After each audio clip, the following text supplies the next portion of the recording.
You could think in your past when you believe in things that you don't understand and you're so superstition is the way.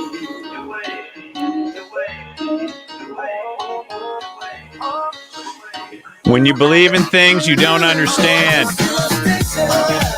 you will suffer. Okay? Anyhow, having a little fun on Thanksgiving night. Annulment Proof, the only place on YouTube where marriage gets defined. I'm John Farrell. Thanks for showing up. Listen, it's not that theology of the body is superstition, but you won't be able to understand it because it's not definable, which is why these guys go on and on and on into I call it like a Catholic New Age labyrinth of trying to get to the bottom of it, but they never will, because the new purpose of marriage via theology of the body is undefinable, okay? And that's why we have all these problems today with marriage. At any rate, let's see. We're going to talk to Scott Hahn, and then we're going to go to a little bit of Timothy Gordon and a clip from his new little movie premiere. What's it called? What a Woman Is. Because there's an error there too, which is carried over from theology of the body, whether Tim knows it or not. So let's listen to a little bit of Scott Hahn. I'm going to interrupt him a lot. Here, let's get him on here. Let's put it like this. Cool. And then I'm going to, the guy goes on and quickly goes through it so fast. I'm going to try to pin him down a little bit because he just spins this stuff so great. And everyone's like, wow, that's amazing. It's not amazing. What it is it's trickery. P.S. When you read the comments on the original video, everyone's like scratching their head like, wait a minute, what is this guy really saying? So I'm going to try to basically decipher what he's saying to show that he's contradicting himself and essentially redefining marriage in some sort of groovy new way, and it causes massive problems. All right, take it away, Scott. So having said that, what are we talking about? Well, on the one hand, we can look at it in terms of the classical scholastic approach of natural law, echoed as it is He's talking about theology of the body law that came out in the first 20 years of the 20th century. And there we hear about how the primary end of marriage is the procreation and education of offspring. It seems a little impersonal. It seems a little abstract. But this, of course, echoes the classical approach of natural law. Marriage is not an approach. It is a legal thing. It's a definition. All these scholars and stuff always talking about the development of marriage and the approach. We approach it this way and we approach it. It doesn't matter how you approach it. It is what it is. You can trace all the way back to Aristotle. It's not wrong, but it is incomplete. And so it's not wrong, but it is incomplete. Wrong, bro. It is complete. Marriage is the right over the body for acts. That's what it is. But now they are adding this personalist norm to it, which makes that the new foundation, which I've said many times before, but it has to be repeated. This guy is saying that the church has never defined marriage completely, but now it is, okay, with theology of the body. All it is they're adding a secondary purpose and making it primary, and this thing that they're adding is undefinable. You can look at how the marital act has a primary end because no other human action produces offspring in a natural way. So the primary end is procreation and the education of offspring. And then, of course, we also recognize the secondary end, which is classically called the remedium concupiscentiae, the remedy for concupiscence, which, remember, is a remedy. It's not like an outlet for concupiscent lust. It really is how we overcome it through the sacramental grace of matrimony. So that's first. Wait, he never mentioned the other secondary end. He totally blew it off, and that is mutual aid, mutual help, okay? So primary is procreation. The secondary end is remedy of concupiscence and mutual aid, a.k.a. unity, love, all this kind of stuff. It's all a secondary end. So Scott Hahn likes to talk about life-giving love. Actually, it's love-giving life. Life comes first, and love flows from that. These guys are all saying love comes first and life flows from that, which means procreation is secondary. If you want to boil down theology of the body, all it means is procreation is secondary, and what's primary is undefinable, which is why marriage is whatever you want, which leads to it, because marriage is a natural institution. Nature is whatever you want. And look around you right now, we see everybody doing whatever they want and calling it nature, because apparently the Catholic Church now is saying uh, uh, natural marriage is something undefined. The unity of the spouses is not defined. You can't. There's no legal description. There's no natural description. The classical approach of natural law that is associated with scholasticism. Again, it's not an approach. You can approach everything you want, but it is what it is. It doesn't change how you approach it. It just has a definition. The second approach, I would say, distinguishes not the primary end from the secondary, but the inseparable meanings of the marital act. Okay. Inseparable. You can talk. Meanings are not purposes. Meaning is not a legal term. Neither is approach. So he's flipping back and forth. He's saying it so quickly. Sorry, I'm interrupting too much. Such as you find in Humanae Vitae back in 1968, because there really is a move from human nature to human person, from the what. A move from human nature to human person. He kind of put his finger on it right there. You can move all over the place, but you can't redefine marriage, which is exactly what they're doing when they're saying the person is nature, and you can't define personalism. Okay, it's like how you feel. There's no definition. I got human nature that all persons share, to the who of the male and the female who enter into the mysterious bond of marital love. And so the inseparability. They enter into the bond of human love. No, they enter into the contract for the right over the body.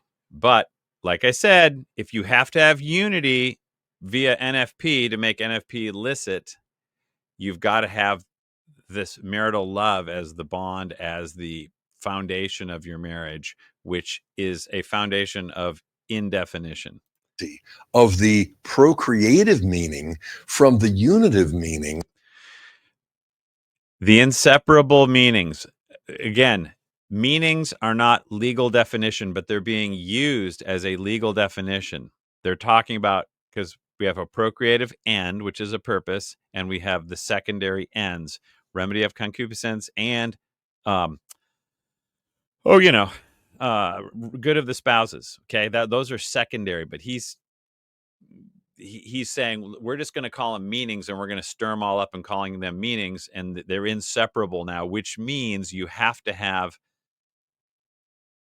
love as primary because it's inseparable from the primary end, and it makes procreation secondary by default. Is precisely what Pope Paul captures in Humanae Vitae, and I think it goes a step beyond, but not against. A step beyond, but not against. He's got to say this because people are starting to nip at his heels going, bro, this is a change from the past. That's what it is. So he's asserting that it's not. Sorry, it is. You can say procreation primary all day long, but in effect, when you say the essence of marriage is love, it basically you mean the flesh, and that means that's the new primary purpose. So you are overturning the hierarchy of ends, which is against it, and it's against nature. But he's saying it in such a nice, smiley way and talking about unity, and everyone's like, woohoo, yeah, inseparable meanings, and what you have in the classical natural law approach associated with Aquinas. Say it with me. Approaches don't matter. Definitions do. All these egghead or not egghead, all these you read about they talk about the evolution of marriage, the development of marriage. No. Marriage has a definition. It's in stone. It doesn't develop, okay? It just is what it is. But these guys all talk about how it's just a fluid thing, and we know so much more now, and it just keeps on evolving.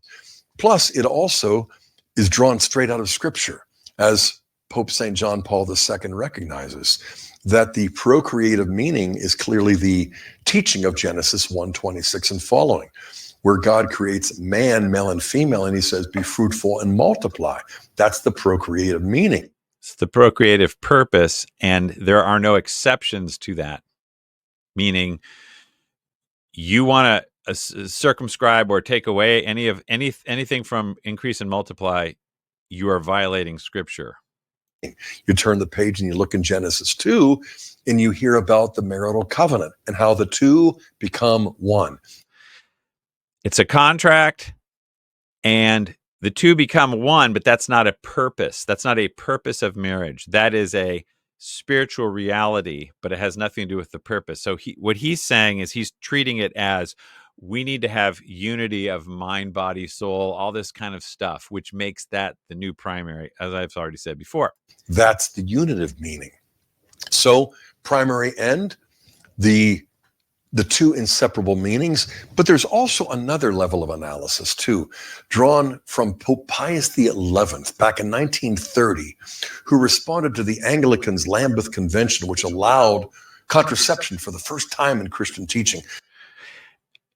What the Anglican Convention at Lambeth also said for the first time in Christian history was marriage was not nature, marriage is duty. Increase and multiply is not a fact of nature, but it is now a duty, which means you can have an exception to it. And that's how they created licit contraception, because if you have for serious reasons, you can contracept. And then Pius XII, and then the rest is history. They started saying for serious reasons you can use NFP. It's the same thing. Hang on, here we go. But only for extraordinary circumstances. Pius XI, drawing from St. Augustine's classical work on the goods of marriage, Bona Conjugale, identifies three goods. What are they?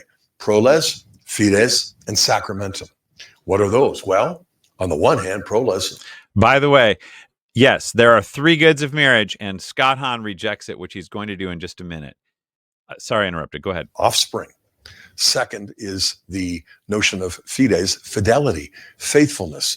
It's not just avoiding infidelity, it's entering into the faithful bond of human love. Right there, Mr. Slick, he just redefined marriage. He said that fidelity, aka exclusivity, is not just avoiding infidelity, is not just cheating on your spouse. It's entering into this. Here, let's listen to him again. This is important. They are sneaking in. It's like a shoplifter putting stuff in his pockets. I'm not stealing anything. I have nothing in my hands. It's in your pockets. Listen to what he says. Let's go back. Listen. It's not just avoiding infidelity. It's entering into the faithful bond of human love. Wrong. Exclusivity, fidelity is just not cheating on your spouse, not looking over the fence. You know what I'm saying? It's one spouse. That's all it is. You don't have to enter into this bond of, what did he say? This is how he sneaks in the new he's horseshoeing in the personalist norm into fidelity. Let's one more time, because this is here. Second is the notion of fides, fidelity, faithfulness. It's not just avoiding infidelity, it's entering into the faithful bond of human love. Nope. And the third is sacramentum, because when Jesus raises marriage to the level of a sacrament, he secures once and for all the indissolubility of marriage. So one primary end, two inseparable meanings. This is crazy. Sorry, I am not reading too much. Let's listen. So one primary end, two inseparable meanings, and three goods. Are these just like, various models that we can choose? Wow, it's like chocolate, vanilla, or peach. No, these are all meant to be complementary, not. No. He is taking the definition of marriage, putting it on its head, and saying it and blending it all together and saying it's all good because there's no conflict, because he's saying the secondary purpose is now the primary purpose, but he's not calling it that. He's calling it a meaning. Okay. And then in humanity, they call it a significance. Those are signs. Meanings and signs are not ends or purposes. So he is saying this really fast and just going through it, but it's slick, and that's why I'm here doing this. Let's listen again. Wow, it's like chocolate, vanilla, Here, or listen. of marriage. So, one primary end, two inseparable meanings, and three goods. One primary end, two inseparable meanings, and three goods.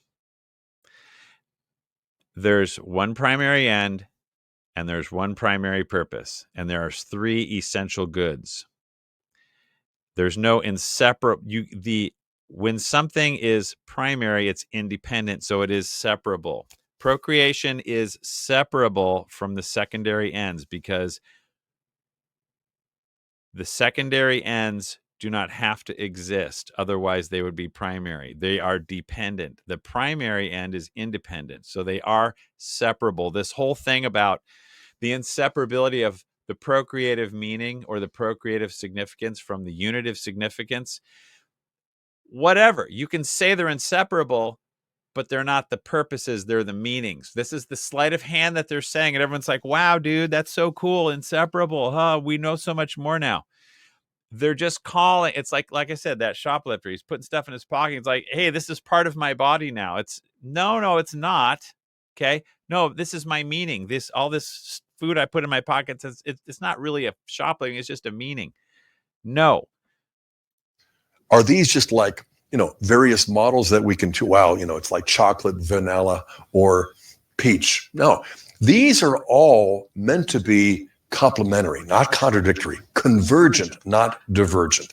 He's trying to reinforce the fact that he is redefining the marriage contract, and they are contradictory. That's right. It's exactly right. But he knows there's criticism out there because it's true. But these guys can't ever go there. They can't talk about it. That's why I'm doing this video. Integrated and not disparate. Not that Catholic moral theologians have shown us exactly how that is going to work, but I'm convinced that this is really the beginning of the breakthrough of Pope St. John Paul II's Theology of the Body. I want to just press pause for a moment and indicate a conviction that I share with many of the participants here as well, that contrary to the popular impression that the theology of the body is just really the theology of sex. No. It's the theology of the flesh. That's all it is. This is the theology of the body as the sacrament of the person. The sacrament of the person. Bro. By the way, if marriage is the gift of self, you can't even consent to that because no one can legally define self. It's like defining the mind rather than the brain, okay? Sorry, go ahead. Or the sacrament of the two persons, and how it is that in marriage we enter into a covenant of love that involves. Covenant is another word for contract. All the feminists, and we're all feminists now, they like to say marriage is not a contract, it's a covenant.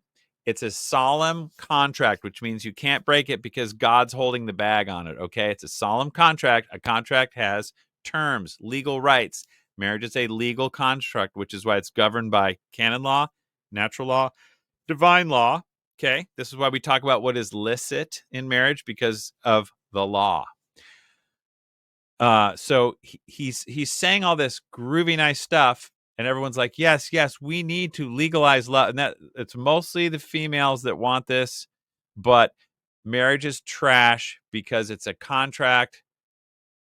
It designed to be governed by her feelings, basically. I talk too much. Hold on a second. Here we go. Is that in marriage we enter into a covenant of love that involves not just the gift of my body and hers, but the gift of myself. Bro, you're in trouble. The gift of my body, okay, it's the right over the body, and it's not the right over the self. So he is adding a new object of consent.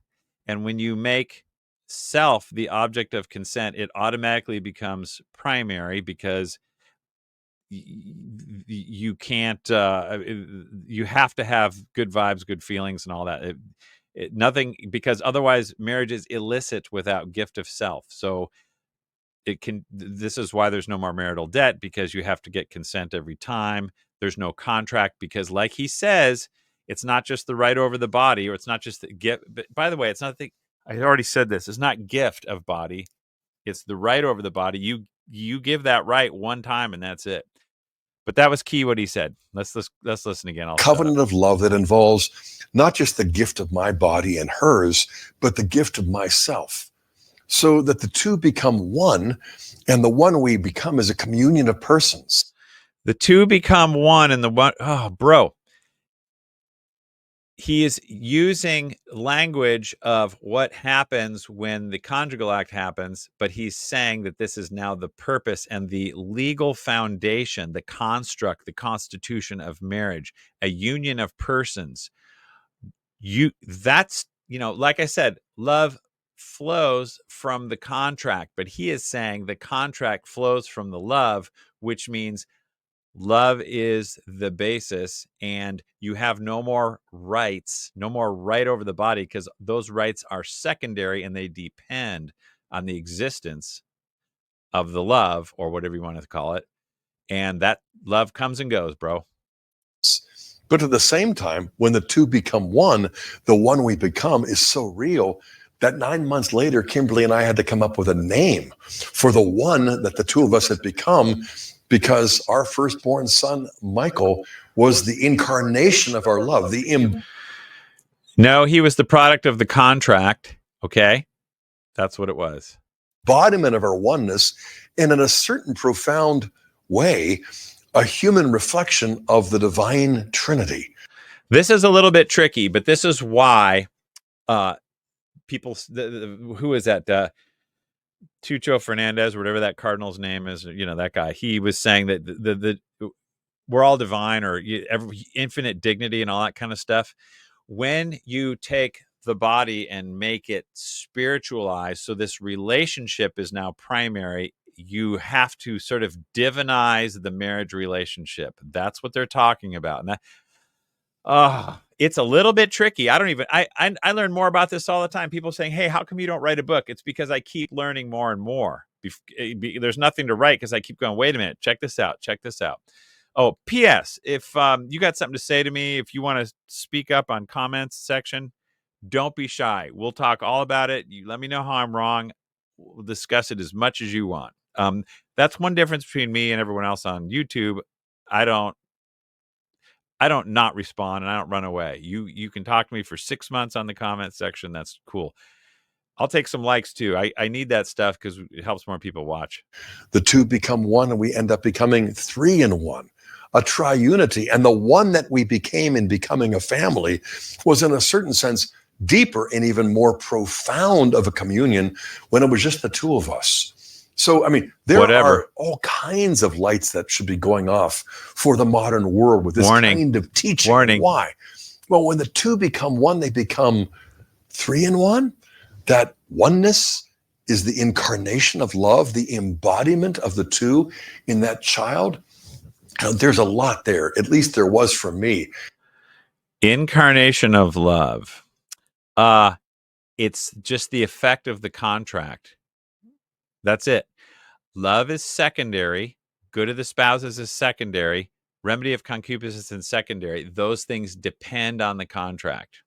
They are not independent, and they are not essential, because they only the primary is essential.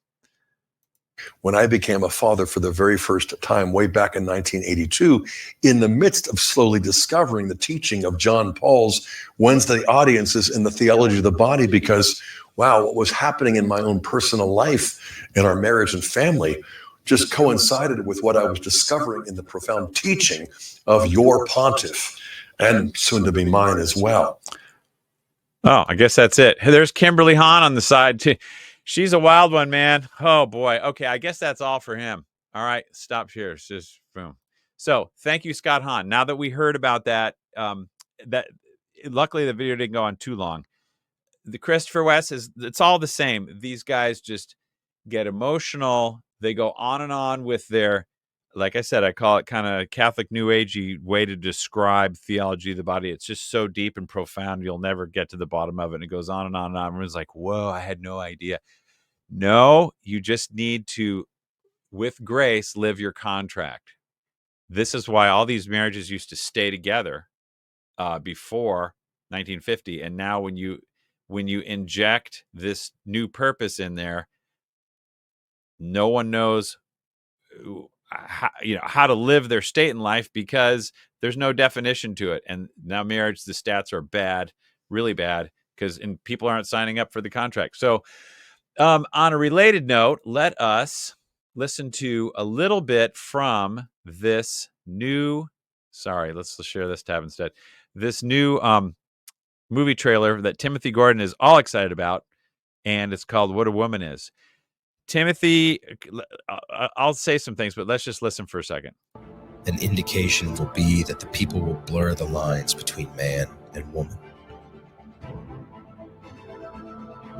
So there is only one way out of this, and it's not the red pill. The manosphere encourages men not to become a virtuous patriarch intent on bringing their wives and children to heaven, but rather to become lower than the carnal animals, worshiping sex without procreation or unity. Without procreation or unity. Whoops, I didn't want that. I'm tired of looking at that. In fact, I'm going to put on something else here. Yeah.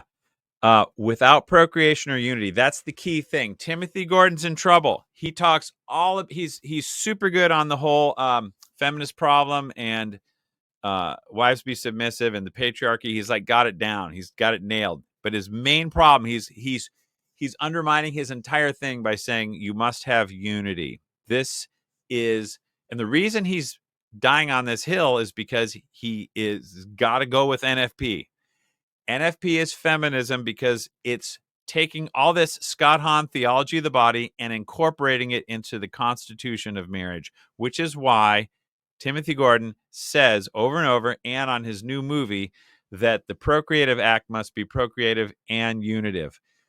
He will never define unity because if he says it's just the physical act, then that's like saying the umbrella is the umbrella or rain is rain. The procreative act is the procreative act. But no, when they say it must be unitive, that means it's got to have all the stuff that Scott Hahn just talked about. This communion of love and all that junk. And when you do that, you just incorporate feminism into the legal description, so you have no rights because that's just the new foundation. So, if anyone can find out or ask Tim Gordon what he means by unity, I'm all ears. I've asked him 50 different times. He's blocked me. It's a problem. He'd be really good if we could get him past this unity stuff, but he'd have to bail on NFP as being licit, and then his name is mud. So there's that. At any rate, like I always say, when you start adding to the definition of marriage something like the personalistic norm, which is what theology of the body is, it's the new primary purpose, and it's cemented with NFP, then basically you end up with gay marriage, and then the annulments, because anyone can just annulment on demand because the thing that you consent to cannot be defined, therefore consent is willful at any time. You know what I mean? So people really need to flex their head on that stuff. Going back to the bed, trying to bed, to the bed, trying to bed, to the bed, trying to bed. Yeah,